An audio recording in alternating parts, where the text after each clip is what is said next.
এখন এখানে সবচেয়ে বড় প্রবলেম দাঁড়িয়ে গেছে আপনার সোশ্যাল মিডিয়া। আপনাদের তো তবু কিছুটা এথিক্স আছে, কিছুটা জবাবদিহিতা আছে, সোশ্যাল মিডিয়াতে কোনো জবাবদিহিতা নাই। মির্জা ফখরুল বলতেছে হলুদ মিডিয়ার এথিক্স আছে, সোশ্যাল মিডিয়ার এথিক্স নাই। হলুদ মিডিয়ার এথিক্স আছে মির্জা ভাই, তা ঠিক।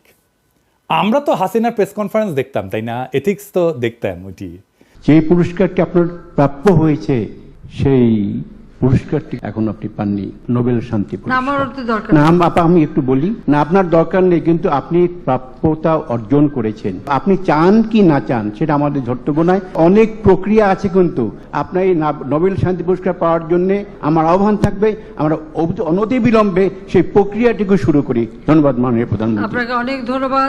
যারা 111 ঘটালো মিডিয়া থেকে, এথিক্স তো দেখছি, তাই না? ওইটি যারা ফ্যাসিবাদের বয়ান উৎপাদন করলো, এথিক্স তো দেখছি ওদের, তাই না? মিডিয়ার এথিক্স তো দেখলাম। যারা 21শে আগস্ট গ্রেনেড হামলার সময় এটা বিএনপির কাজ বলেছিল, এথিক্স তো দেখলাম। তারেক রহমানকে ডেমোনাইজ করে শয়তান হিসেবে প্রতিষ্ঠিত করার জন্য দিনের পর দিন প্রচারণা চালাইছে। খুব এথিক্স না? বিজেএফ এর পাঠানো টেক্সট ছেপে দিছে মিডিয়াগুলা, খুব এথিক্স না? স্বীকারও করিছে আবার মাহফুজা নাম। কালবেলা সম্পাদক যে আয়নাঘরে যে আলেমদের টর্চার করার সময় ইন্টারোগেট করার টাইমে হাজির থাকতো, সেটা খুব এথিক্স না? আপনার এথিক্সের টিকি বান্দা তো চিন্ময় প্রভুপাদের সাথে জঙ্গি নাটক সাজাইতো প্রথম আলো, ডেলি স্টার, খুব এথিক্স। পুরে আমার এথিক্স মারানি রে।